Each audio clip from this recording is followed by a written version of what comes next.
خاور آئرہ کے گھر پہنچ جاتا ہے۔ آئرہ اسے دیکھ کر چلاتی ہے کہ تمہاری ہمت کیسے ہوئی یہاں آنے کی۔ خاور کہتا ہے آئرہ پلیز میری بات سن لو۔ وہ آئرہ کا زبردستی ہاتھ پکڑ لیتا ہے۔ آئرہ چھڑوانے کی کوشش کرتی ہے کہ اسی وقت کامیار وہاں پہنچ جاتا ہے اور خاور سے کہتا ہے کہ تم یہاں کیا کر رہے ہو؟ خاور کہتا ہے مجھے تو یہاں آئرہ نے بلایا تھا، یہ تمہارے ساتھ نہیں رہنا چاہتی۔ کامیار غصے میں خاور کا گریبان پکڑ لیتا ہے اور کہتا ہے تمہاری گھٹیا پلاننگ ایک بار تو کامیاب ہو گئی، مگر آئندہ آئرہ کے پاس نظر آئے تو میں زندہ نہیں چھوڑوں گا۔ وہ خاور کو گھر سے نکلوا دیتا ہے۔ آئرہ کہتی ہے کامیار اگر آج تم مجھ پر بھروسہ نہیں کرتے تو پتہ نہیں کیا ہوتا۔ کامیار کہتا ہے میں تمہاری طرح نہیں ہوں، جس سے محبت کرتا ہوں اس پر بھروسہ بھی کرتا ہوں۔ اگلے ہی دن آئرہ کے پاس فلک کی کال آتی ہے۔ وہ کہتی ہے بابا کو ہارٹ اٹیک ہوا ہے، ان کی حالت بہت خراب ہے، تم فوراً ہاسپٹل پہنچو۔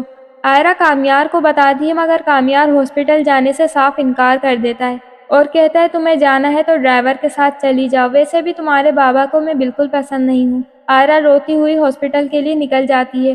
وہ ہاسپٹل پہنچتی ہے اور کچھ دیر بعد عرفان صاحب کو ہوش آتا ہے۔ آئرہ ان کے پاس جاتی ہے۔ وہ کہتے ہیں بیٹا مجھے سب پتہ چل گیا ہے کہ کامیار کا رویہ تمہارے ساتھ بالکل اچھا نہیں ہے، اب میں تمہیں اس کے ساتھ نہیں رہنے دوں گا۔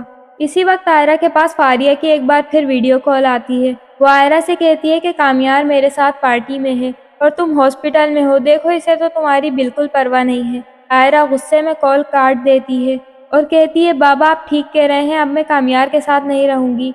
وہ آئرہ کو اپنے ساتھ لے جاتے ہیں اور جب آئرہ گھر نہیں آتی تو کامیار کی دادی بہت پریشان ہو جاتی ہے۔ وہ سیدھا آئرہ کو کال کرتی ہیں تو عرفان صاحب آئرہ کے ہاتھ سے موبائل چھین لیتے ہیں اور ان سے کہتے ہیں کہ آئرہ اب آپ کے پوتے کے ساتھ نہیں رہنا چاہتی، پلیز دوبارہ اس سے رابطہ مت کریے گا۔ دادی یہ ساری باتیں کامیار کو بتاتی ہیں۔ کامیار کہتا ہے میں بھی آئرہ کو لینے نہیں جاؤں گا، وہ اپنی مرضی سے آئی تھی اور اپنی مرضی سے ہی چلی گئی ہے۔ عرفان صاحب آئرہ سے کہتے ہیں بیٹا میں نے تمہاری ٹکٹ بک کروا دی ہے، اب تم یہاں نہیں رہو گی۔ آئرہ ملک سے باہر جانے کی تیاری شروع کر دیتی ہے اور ایئرپورٹ کے لیے نکل جاتی ہے۔ اچانک آئرہ کے پاس اشتیاق کی کال آتی ہے۔ اشتیاق کہتا ہے آئرہ کامیار کا بہت خطرناک ایکسیڈنٹ ہو گیا ہے، اس کی حالت بہت خراب ہے اور یہ مسلسل تمہیں یاد کر رہا ہے، پلیز ایک بار آ کر اس سے مل لو۔ آئرہ بہت گھبرا جاتی ہے اور فلائٹ چھوڑ کر فوراً ہاسپٹل پہنچ جاتی ہے۔ کامیار اسے دیکھ کر کہتا ہے آئرہ مجھے معاف کر دو، میں نے تمہارے ساتھ بہت غلط کیا ہے، اب میں تمہیں کوئی شکایت کا موقع نہیں دوں گا۔ آئرہ بہت خوش ہو جاتی ہے۔ عرفان صاحب بھی یہ سب دیکھ کر ان دونوں کے رشتے کو قبول کر لیتے ہیں۔ کامیار خوشی خوشی آئرہ کو اپنے ساتھ گھر لے کر جاتا ہے۔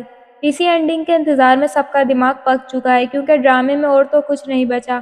کامیار انتہائی ڈھٹائی کے ساتھ فاریہ کے ساتھ پارٹی کر رہا ہے اور یہ خاور بھی ایک بار پھر ڈرامے کو لمبا کرنے کے لیے واپس آ چکا ہے۔